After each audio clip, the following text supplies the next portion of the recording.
or you will do nothing but fight with it. So at this point, I found you're going to need a needle. I found this huge, it's very blunt. I don't know what kind of needle it is, but I had it in my stash. So I use this one for mine. You can really use any kind of needle. I'll show you how to do that, as long as it's not a really tiny one for your thread. And this is, I think, crochet thread, but it's really strong. Do not use just regular sewing thread because it will break. So you need something a little bit thicker than that and strong. But I just use, this is like $1.27, $1.67, whatever at Walmart, and I've had this forever, and I've made a bunch of these. It lasts a long time. So I usually get about 18 inches or so. It looks like you're going to need a lot more than you do, but you don't. And then a little trick that I learned, if my fingers will pick it up, is I buy these. I don't know if you can see it on there. These are floss threaders for people who have braces. Well, a package of 50 of them were like $1.24 at Walmart. So I get some of these, and I use these to thread my needle. Now, I don't have to use it to thread my needle because mine's big enough. Mine just slides right through. But I will show you how to do it. So I take my thread, I put it through this big old loop. You can, if you have a needle threader, by all means use it. I think they're horrible because you have to stick it through, then put the thread through. I think these work so much better. These are a must in my sewing room. So I put it through the hoop, and then I put the tip of the floss threader through, and then I pull, and there you go. It's threaded. That easy. I love this thing. Who knew that something for braces would be so wonderful for the craft room? Okay. I have done this numerous times. I've done it both ways, but I've learned I do not, when I want to tie this off, I do not want the knot in the center. I want it in the back. So if you want it in the back, you've got to start from the back. So here's my needle. I'm going to come through the middle.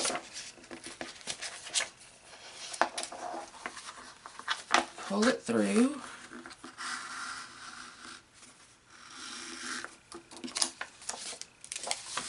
You want to leave about that much. Then, from the front, I go to the one next to it. My fingers are slipping. Try not using this finger one day. It's not easy. You don't realize how much you use it to balance things until you don't have it. So I pulled it through there, flip it back over, my string's sticking together, and then I go through the bottom one. There are several videos out there of how to thread these books, but this is the way I find easiest if I can get the needle to go through. My hands are sweaty, so it's not wanting to do what it's supposed to do. There it goes. Okay, so I pulled it through that one. Now from here I'm going to go back to the one I just came through. Put it through that way. We're just wrapping here. So it's gone around and then back around again. Now, we're here. Skip the middle one and go to the next one in the middle. Pull that through. Then go to the top.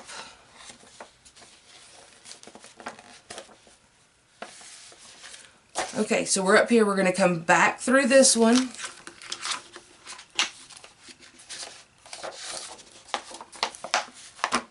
Oops. I pulled a little too hard on that one. Like I said, I don't have to use the floss thread on mine. This thread just goes right through my needle. It's got such a big eye on it. So hold that really good. And then last, you're going to go through this one, the center one. But you want, see how this is coming out on this side? You want it to go on the opposite side of where your tail is and pull that through. And I'll show you why. But before I do, I pull these to where they're tight. Don't pull too hard or you'll tear that hole. And then see, when I tie this off, since there's one on each side, the knot is going to hold it around the string so it doesn't pull through. And it will take you a couple of times to follow this, and then it'll be natural to you. The video I watched, I had to watch it a couple of times because mine just wasn't working right. So there we have it. It is now sewn. Now I take this, fold it in half again, and then I take my bone folder and I crease this really good. There we go. Now we get to even our edges. Now I'm a little weary on this because, well, I'm going to be using this again. If you do, I think I've tried it, and it's 15 or less pages. You can actually do this on your, if you have a rotary paper cutter, you can stick it in there and do that. Now I did not put scrapbook paper on the top of this one. If you win the planner for the green one, I will cut this back off and put scrapbook paper on the top. So here's what I do here. I grab my ruler.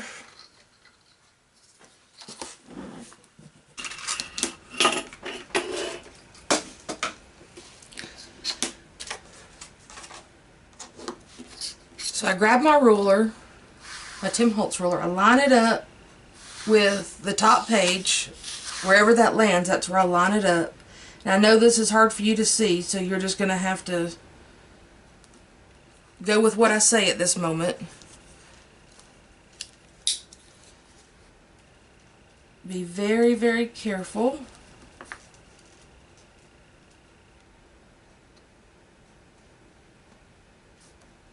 Because we all know our Tim Holtz ruler slides really bad.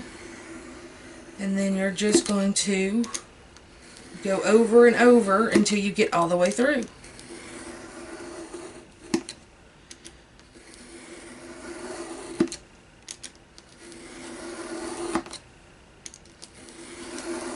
Again, I will link all of the giveaway information below, or I will post it all below.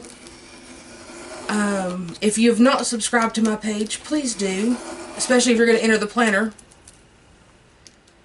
Because you need to subscribe and comment. Well, yeah, comment I want to win. Oops. Don't hit that button.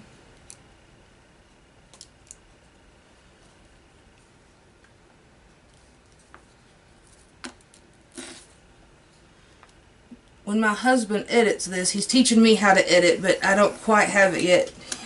He's going to take my knife away. And there we go. Now we have, it's nice and straight on that end. That takes a little bit of getting used to, but just go really slow so you don't slide, and you'll be just fine. Now, since I did it wrong the first time, I got to go back through and round these corners, and then we will be done. But yeah, so run down again. For the green planner, you will subscribe to my YouTube page and comment I want to win. To pick your color, you're going to head over to my Facebook page, which is Crafts by Lisha. Ask to join. I will approve you because it is a closed group. Because I want to have control that some things I don't want on my page. So I will approve you. And then I will have a pinned post at the top for the planner giveaway, and you can actually pick your color. And under the comments, just tell me what color scheme you want. And again, we're going to keep it kind of basic.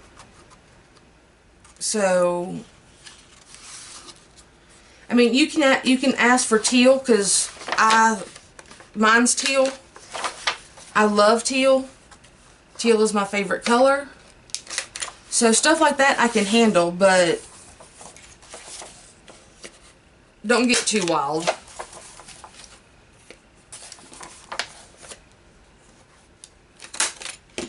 And And there we go. There is how you make an insert for the traveler's notebook. And that's why, if y'all watch my walkthrough, that's why I said my pages are 5.5, give or take, because I have to cut that little bit off. So there's how you make them. And my next video, we're going to make the cover. So please subscribe. Go join my Facebook page. I will put all the the giveaway information in the bottom of this post. And I will see you next time. Thank you.